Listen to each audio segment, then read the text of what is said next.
सप्तमी विभक्ति अधिकरण कारक। क्रिया जहाँ पर होती है, क्रिया जहाँ पर होती है उसे अधिकरण कहते हैं। अधिकरण में सप्तमी विभक्ति होती है। अधिकरण में कौन सी विभक्ति होती है? अधिकरण में सप्तमी विभक्ति होती है। हिंदी में अधिकरण को बताने के लिए मैं या पर, इन, ऑन का प्रयोग होता है।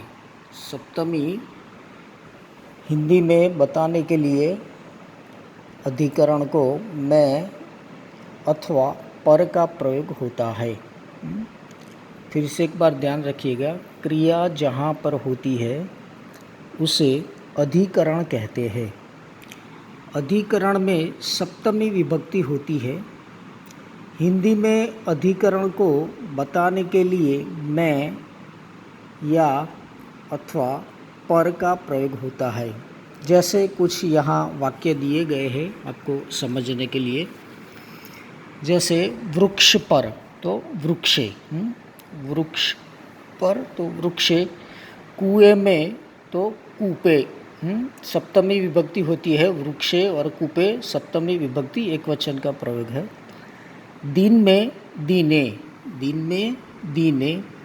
आँखों में नेत्रयोः, आँखों में नेत्रयोः।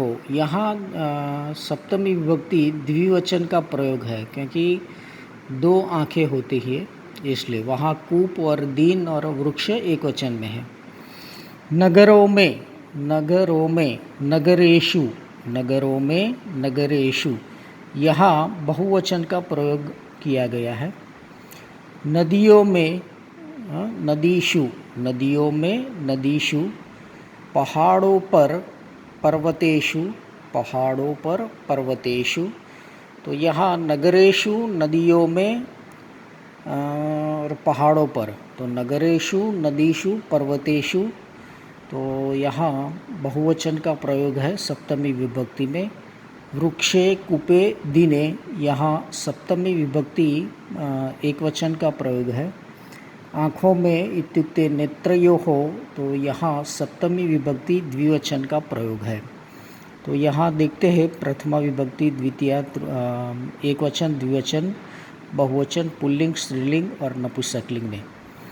बालक शब्द, बालक शब्द है तो बालक का सप्तमी पुल्लिंग में एक वचन में होगा बालके, बालकों में अथवा बालकों पर, बालक पर। द्विवचन में होगा बालकयोः, द्विवचन में बालकयोः। और बहुवचन में बालकेषु, तो बालके, बालकयोः, बालकेषु। वैसे ही स्त्रीलिंग में बालिकायां, बालिकयोः, बालिकासु, बालिकायां, बालिकयोः, बालिकासु।